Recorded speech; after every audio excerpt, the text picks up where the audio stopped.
Why FTX really moved to the Bahamas. It wasn't the weather. November 2022. Albany Resort, Nassau, Bahamas. A $40 million penthouse, $30 million worth of real estate scattered across Nassau.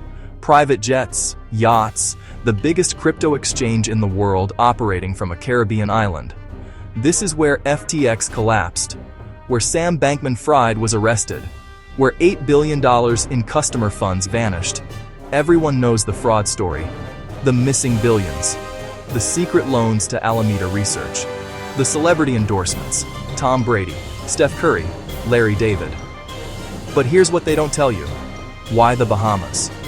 Why did a company founded in Hong Kong with a CEO from California choose a tiny Caribbean nation as its headquarters?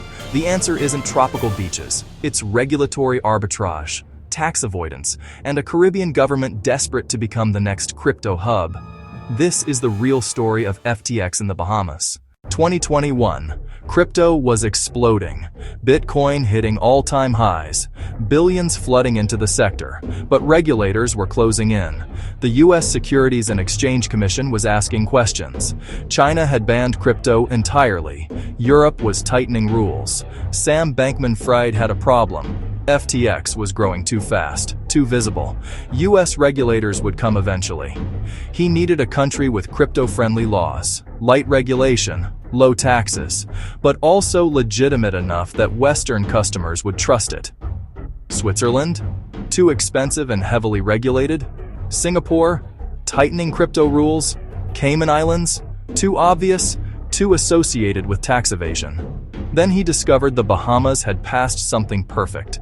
The Digital Assets and Registered Exchanges Act, the DARE Act. Passed in 2020, the DARE Act was specifically designed to attract crypto companies. It created a regulatory framework that looked legitimate on paper, but was actually permissive. You could operate a crypto exchange. You could custody billions in assets. You could do complex trading strategies. All you needed was a license from the Securities Commission of the Bahamas, a commission with limited resources, limited expertise, and limited ability to actually oversee complex crypto operations. It was regulatory theater, the appearance of oversight without the substance. Bankman-Fried saw the opportunity immediately. September 2021, FTX announced it was relocating headquarters from Hong Kong to Nassau, Bahamas. The Bahamian government celebrated. Press releases, photo ops. The Bahamas is the future of digital assets. But what was really happening? FTX was jurisdiction shopping, finding the place with the lightest touch, the fewest questions, the most flexibility, and they found it in a Caribbean nation of 400,000 people. FTX didn't just operate in the Bahamas. They bought the Bahamas. The Albany Resort Penthouse, $40 million, 30,000 square feet. Ocean views. Private beach access. Sam Bankman-Fried and his inner circle moved in. Not just an office, they lived there. The entire executive team, together, in paradise. But it wasn't just one property.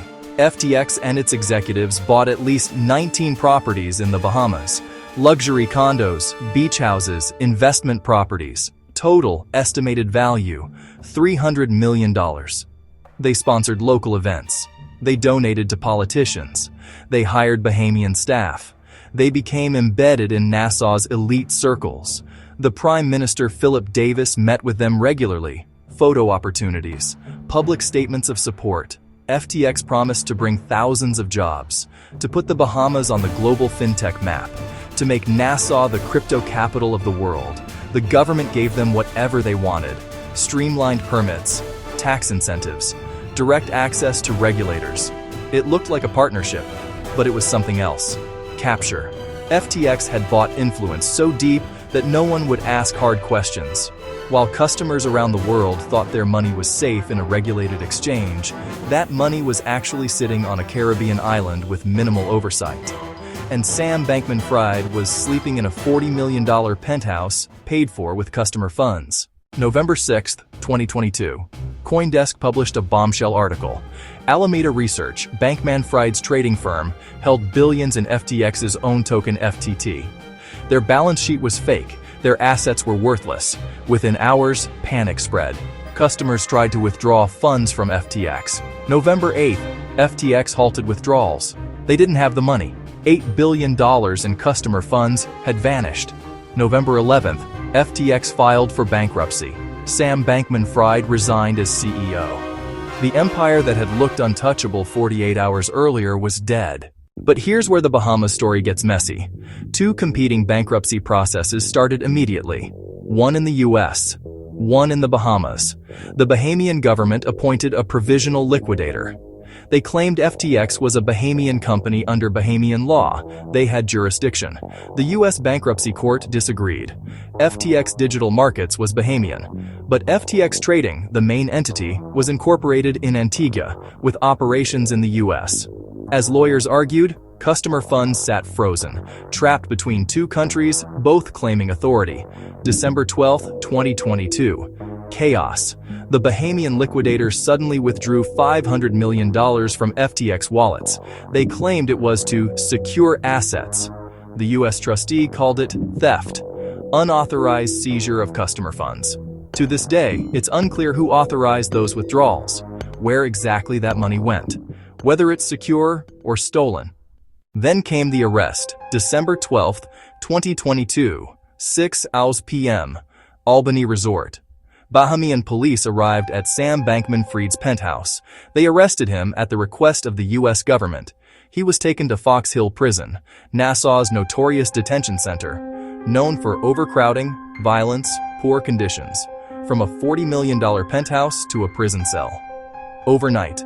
But even the arrest raised questions. Why did the Bahamas cooperate so quickly? Days earlier, they'd been defending FTX, praising Bankman-Fried. The answer: politics, global pressure. The U.S. threatening consequences if they didn't extradite. Bankman-Fried spent 9 days in Fox Hill before agreeing to extradition. His lawyers tried to fight it. They claimed Bahamian courts should handle the case. The Bahamian government refused to support him. The man they'd celebrated 12 months earlier was now toxic. They wanted him gone. December 21st, 2022. He was flown to New York in FBI custody. He'd face trial in the U.S., not the Bahamas. The Bahamas had washed their hands of him. Today, the FTX headquarters in Nassau sits mostly empty. The penthouse at Albany, in legal limbo, seized by authorities. Part of bankruptcy proceedings. The 19 properties FTX bought, being sold off to pay creditors, many at massive losses. The Bahamian staff FTX hired, laid off. No severance, no explanation. The dream of the Bahamas becoming a crypto hub? Dead. No major crypto company will touch the jurisdiction now. The DARE Act? A punchline. The Prime Minister who posed with Bankman-Fried? Silent. No more photo ops about digital assets. But the biggest question remains unanswered. What did Bahamian regulators actually know? The Securities Commission of the Bahamas claimed they were misled. They say FTX hid information. They say they did their job. Critics say something else. They were willfully blind. They wanted FTX's jobs and prestige so badly, they didn't ask hard questions. FTX's audited financial statements should have raised red flags. The lack of separation between FTX and Alameda. The concentration of assets in FTT tokens. A competent regulator would have caught this, or at least asked questions. The Bahamas didn't. Because asking questions might have scared FTX away. And losing FTX meant losing the narrative that the Bahamas was a serious financial center. From crypto paradise to cautionary tale in 15 months. FTX didn't move to the Bahamas for the beaches. They moved for regulatory arbitrage. For a government desperate enough to look the other way. They found exactly what they needed. A jurisdiction with laws that looked legitimate, but regulators who couldn't or wouldn't enforce them. And when it all collapsed, the Bahamas was left holding the bag. Hundreds of millions in property value gone. Hundreds of jobs lost. International reputation destroyed. The lesson? When a company chooses a jurisdiction because it's crypto-friendly, translate that. Poorly regulated. When a government passes laws specifically to attract crypto companies, ask why those companies can't operate in places with real oversight. FTX in the Bahamas wasn't about innovation, it was about hiding, and for 14 months, it worked perfectly. Until it didn't.